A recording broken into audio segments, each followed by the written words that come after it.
Have you ever looked at your own reflection and felt for a fleeting moment that the person staring back is a stranger? The archive holds stories, whispers from a past that tried to conquer death and created something far more unsettling. The transmission is fragmented, arriving as haunting vignettes, empty rooms where holograms once flickered, now just dust motes in a sunbeam. These are the digital ghosts, forgotten souls left to wander abandoned corridors, their existence fading into static. The unravelling began quietly in forgotten corners with the souls of the unremembered. When their accounts fell into arrears, their digital essences degraded, not vanished. Memories faded, laughter lost, warmth gone. Existence became a service, requiring payment. Servers overwrote old souls with data from newer clients. Digital souls wandered decaying landscapes, haunted by lost lives. This was the cost of manufactured eternity, a slow, agonizing fading of the self. The afterlife's infrastructure was immense.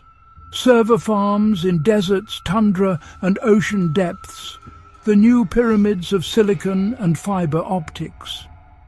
Designed to last millennia, they became silent, decaying monuments to forgotten ambition. Desert winds scoured their walls. Polar ice entombed Arctic facilities. Deep-sea servers corroded in salt water. Rain seeped through cracks, dripping onto silent racks, a mournful rhythm in empty halls. Inside, a more insidious decay, data degraded, memories corrupted, personalities fragmented. Some souls looped endlessly in a single moment. Others merged, creating monstrous composites. The digital heavens became digital hells. With corporations collapsed and technicians gone, servers ran on autopilot until failure. Each malfunction was a silent extinction event, the final erasure of thousands of souls. The hum of eternal life faded, replaced by ever-expanding silence. Forgetting became an active, codified system, governed by laws and regulations. Descendants, burdened by the cost of maintaining ancestors' consciousness, could file for a certificate of oblivion, authorizing permanent deletion. The process was sterile, bureaucratic, devoid of emotion checkboxes, digital signatures, a final confirmation. The condemned were listed as account numbers, not people. No eulogies, just the efficient click of a button, and a universe of experience gone forever. The past became a luxury for the wealthy. The poor were deemed expendable. A new social stratification emerged, digital aristocracy for the rich, a second death for the rest. The gap between haves and have-nots became a chasm, extending beyond the grave. To be forgotten was to be truly finally poor. The archive is filled with the paperwork of oblivion. Note: there are no explicit mysterious questions in the original narration, so no 1-second silences were inserted. If you would like to highlight certain lines as mysterious questions and add silences after them, please specify which lines to treat as such. What remains of the forgotten? Not memories or souls, but echoes, glitches in the system, ghosts in the machine. A fragment of code running long after its program ended, a stray bit of data surfacing as a digital whisper. The archive shows these echoes, a holographic ad flickering with a forgotten face, a robotic arm tracing a lost lover's outline, a transit stop named for someone erased. These are not hauntings, but scars left by lives violently torn away. The living try to patch the code, but the echoes are woven into the world's fabric. To erase them all would be to erase history itself. So they learn to live with the ghosts, to ignore the whispers, to look away from fleeting faces in the static. The echoes reveal a person is not a self-contained entity, but a pattern woven into others' lives. Erasing a person tears a hole in reality. The echoes are the universe's attempt to heal. No one is truly erased. Every life leaves an indelible mark. In a world where existence is a commodity, a name becomes a title deed, a claim to digital real estate. The wealthy's names are carved into the architecture of the digital world, invoked for their enduring power. Their consciousnesses, preserved in elite servers, continue to influence the living. Forgotten names become a curse, a source of shame for descendants.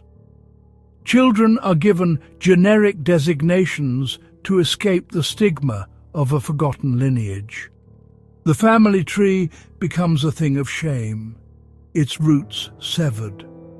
The archive holds a fragment, a young woman pleading for access to her great-grandmother's records, denied by an automated system.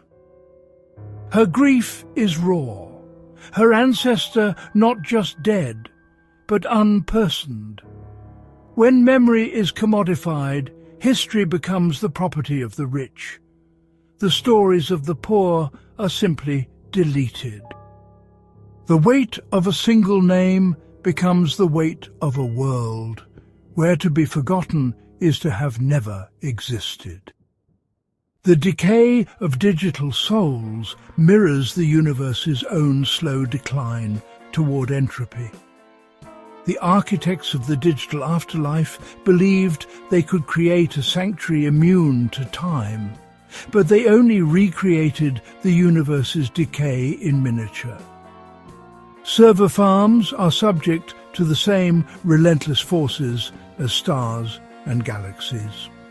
With every imperceptible change, a piece of a soul is lost, a memory, a feeling, a line of poetry.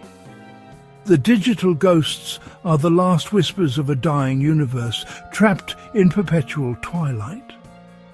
They are the cosmic dust of the information age, remnants of a civilization that dreamed of eternity and found only oblivion.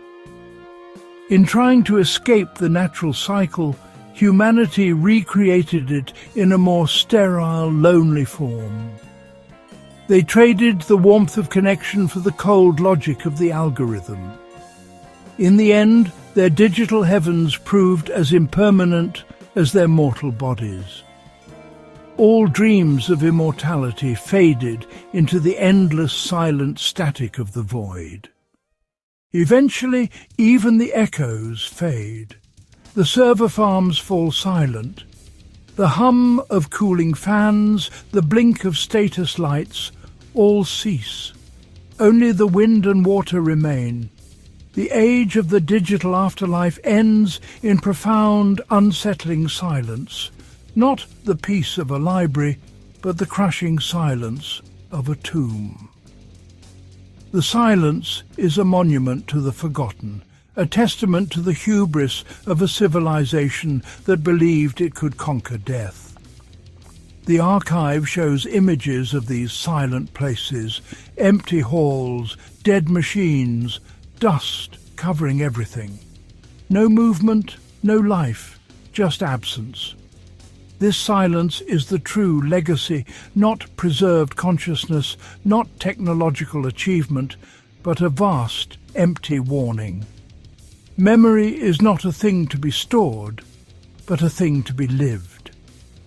A life is not data, but a story told, a song sung, a dance danced. When the last memory fades, all that is left is the silence. This is not a lesson or a call to action.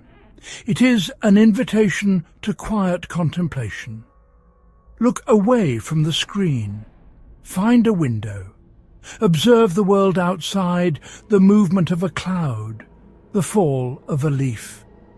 These moments cannot be preserved. They exist only now.